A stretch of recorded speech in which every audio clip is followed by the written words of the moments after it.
Hey everybody, this is Joseph. Just coming to you from up here in my office, and just wanted to just touch base with you about just a couple of things that we have going on during this winter and spring semester. This is going to be such a big semester for us, and we're excited. I'm going to share with you at the end just a couple of new things that we have that are going on. But what I wanted to start off with was just kind of talking to you about just some group things that are happening, just some ways to maybe just sharpen up sometimes during your group. As we know, this is right at the beginning. Some of you are new into groups as far as like leading.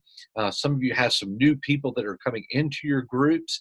And so this is such a key time for us to just kind of talk about belonging and stickiness. I don't know if you've ever messed with any kind of super glue before or any kind of just really strong adhesive, but I've done it before where sometimes I maybe get a little bit between my fingers and get stuck together.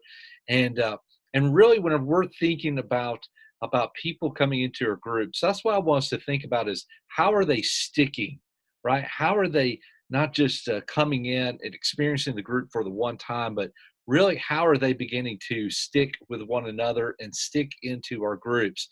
And so that's what belonging is that it's a part of how people are sticking.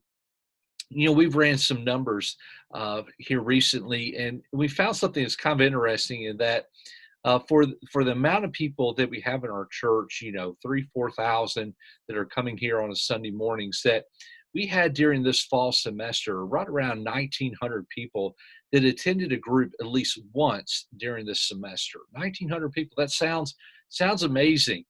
But what we began to notice is that a large percentage of those people tended at least two times or less.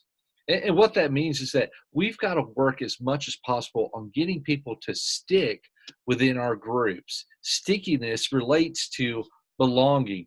I was reading this article, and it said the author it said, by belonging to a group, we feel as though we're a part of something bigger and more important than ourselves. And so that's what belonging is that we see that our groups that we're coming into, man, there's something bigger that's happening here than just being a part of this one event, this smaller group of people, that we're really giving our lives into something that's bigger. And there's this intrinsic motivation. Yes, we could promote all we can every single week. We could tell people about groups that are going on. But really, whenever people have this intrinsic motivation to be a part of something bigger than themselves, then they're going to come into groups. And then it's our responsibility as a group to help people feel like they belong.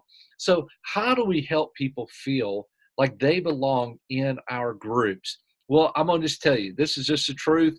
I'm not holding anything back. It requires active effort and practice. Helping people feel like they belong, it's going to require an investment of your time, and even sometimes it's going to require investment of your finances. What I mean by that is that you're going to give resources. Maybe it's through helping people to eat, helping people, you're going to go spend some time with each other outside of your normal group time. That, you know what, it's going to be an investment that you're making to help people feel like they are connecting. So that's a big thing to just remember. It's that it takes effort, it takes practice to help people feel like they belong. But some other things is that, wow, what are some ways that we can just help train some people in our groups to help them feel like they belong, as well as that, look for connections, find ways that you're similar. I tell you, it's very easy for us to look for ways that we are different, right? We can look on the external. We can see some things that are different. I mean, my hair is totally different from Fabio's hair, right? Just long, flowing, all that is. I've got hair, and so, or I don't have hair, and so because of that, it's real easy to look on the outside and to see how different that we are. But what we really need to be looking for is some of the similar connections that we make.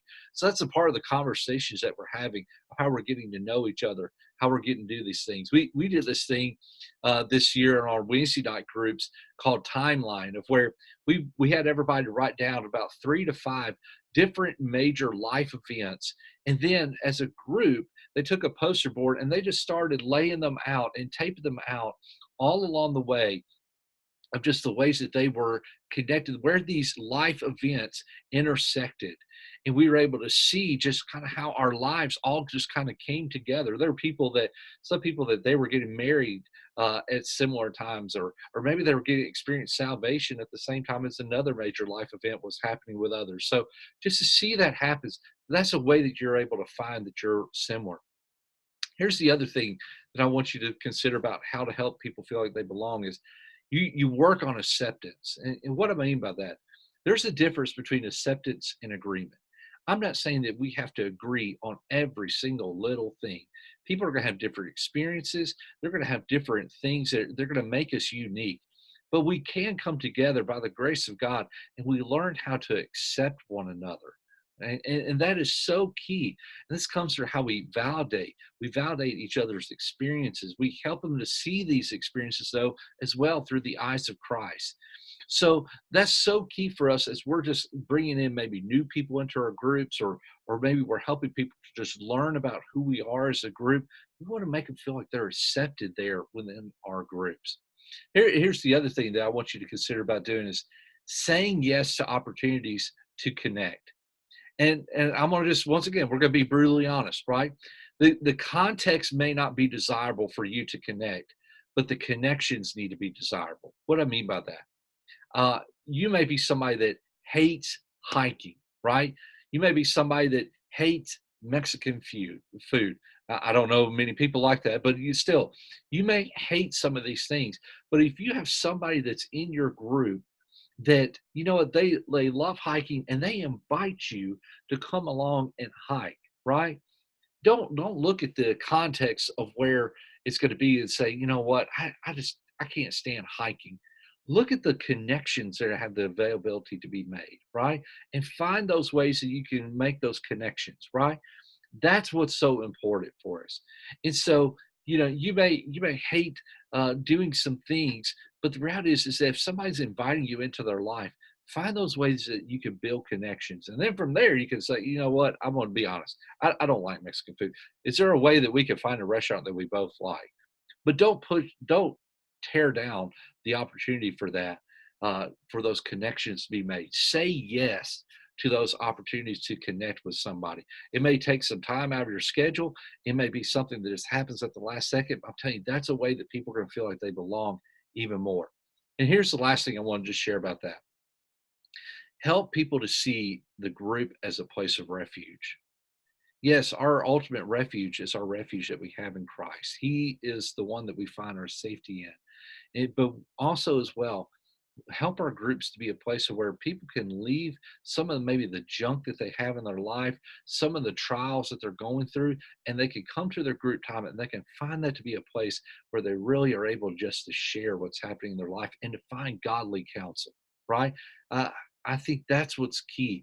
And that's the way as people are coming in, that they're going to find their way to belong. But the way that they're doing that is through biblical community, and help them to find that biblical community, and something that's different from the world. That's the way our groups need to operate. Is that something that's different? And it's just one of those things that where they're saying, you know what, uh, not everybody's perfect that's in this group, but yes, this place where I can be imperfect and I can learn how to grow in Christ. That's what we want our groups to be like. Now, I'm going to say that's just kind of one of the things we're going to touch about this a little bit more in our small group leader workshop that we have coming up February the 22nd, that morning at 8:30. And so we're going to be covering a ton of other topics for you as group leaders. And I encourage you, maybe find some group leaders that have come to this. They're going to tell you how beneficial it was for them. And it helps them just to walk and just grow a little bit further in their time, in their experience as a group leader. So that's for new leaders. That's also for existing leaders. I want to encourage as many of our existing leaders come to that as possible. You are really going to enjoy the time. I spend time with you. I want to invest in you in those moments. So it's 8:30. We're done before lunch. We've got childcare is provided. We're going to have some snacks for you that's provided that morning. Go online and register for that. That's going to help us out so much to just be prepared for that day, those that are coming. So that's February the 22nd. Put it down on your calendars in the next few weeks. Now, let me give you some other just housekeeping items that we have coming up that I'm excited about as well. First, We're going to have just a new attendance system that's going to be rolling out. It's a new management system. It's called Touchpoint. So eventually down the road, we're not going to be having to use Arena anymore. To go online and do your attendance. What I'm looking forward to, and I think this is one of the features that's going to be rolling out, is that the attendance will be able to be done through an app. And how cool is that going to be to make it so much easier for you as group leaders? And so, with that, let me just encourage you as well. Get into the habit now. Please get into the habit now of taking attendance. Get into the habit now of going in and checking your roles. If there's some people that we just see, you know what, we've reached out to them, they're just not connecting in with us. This is time. Let us know of those people that maybe you've had to pull out of your group in whatever way. But please now start to get into the habit of taking attendance in that way. Here's the other thing that we're doing as a response to Never Enough, and with the reading plans that are going on. That's going to be something that we are going to try to consistently provide for you through different seasons of the year. It's not going to be something we're going to be able to do year round, but right now at first, but it is something that we're going to try to consistently provide for you. And so with that, just a heads up, the next sermon series that's coming out is a series through Romans. And so with that, we are going to have a digital reading plan. It's a PDF that's going to be available online. You'll be able to go on and download that. In fact, what we went ahead and did is we divided it down through the 3 different reading plans. So there's the first step reading plan that'll be its own document, the growth step reading plan that'll be its own document, the next step reading plan that'll be its own document. So you could go on, you could continue on as a group to have that reading plan experience, print it out, put it in a notebook, whatever that is, whatever that looks like for you. But we want you to know that that's going to be available for us continuing on. Also, you're going to just start to see some more construction that's starting to happen around the church. We're excited about our new parking lot that's going to be built here soon. You're going to start to see some of our walkways. They're going to uh, start to be demolished and then putting in some new walkways for us. And so this is going to be a critical time, just kind of a heads up. And I want to encourage you during this time. Maybe you as a group, y'all decide, you know what, we want to ride the bus together. I'm going to tell you, it's a pretty quick way to get in and out of our facility whenever you're able to ride the shuttle bus. So just something just to encourage you to think about during this time is just to do that. Here's a couple more things just to put down on your calendars is March 27th and 28th. We are having a family life marriage conference that's going to be here. That's going to be a Friday night and a Saturday during that day. And it's $70 per couple. And I'm telling you guys, this is a great investment in your marriage. I'm looking forward to this weekend. It's right at the kickoff of spring break. So if you don't have any plans right on that first Friday and Saturday, in fact, majority of y'all probably leaving out anyways that following week if you're going to be out of town. So you have no excuse. Don't miss out on this marriage conference that's coming up March 27th and 28th. Guys, I'm telling you, we've got a lot of great things that are going on. In fact, you're going to even hear about a promotion of something that's coming up called launch groups. And if you maybe have some leaders, some people that are in your groups that are maybe ready to take that step into leading people, what you're going to hear about is our launch groups that are coming out. This is a great way to just introduce people into group life and just to help them to take that next step and just growing and connecting with us in that. Launch groups is really kind of a neat experience. It's going to be it's a 12-week group experience where they're 8 weeks on campus, and then the final 4 weeks they're off campus. And we're going to be going through Steve Austin's Getting Your Life on Target. And so I just want to encourage you, that's going to be launching on February the 23rd, and it's a great experience. So as I said, if you have some people in your group that you could see that could be potential group leaders, please let us know. We want that to be a great group experience on that night as we're launching on February the 23rd. So guys, heads up, a lot of things happening, I know, but thank you so much for what you're doing.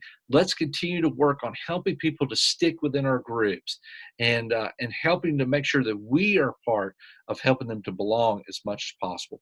Thank you again. Let me know if you ever have any kind of questions. We're here for you. We're here supporting you. I appreciate all that you do, and we'll talk to you soon. God bless.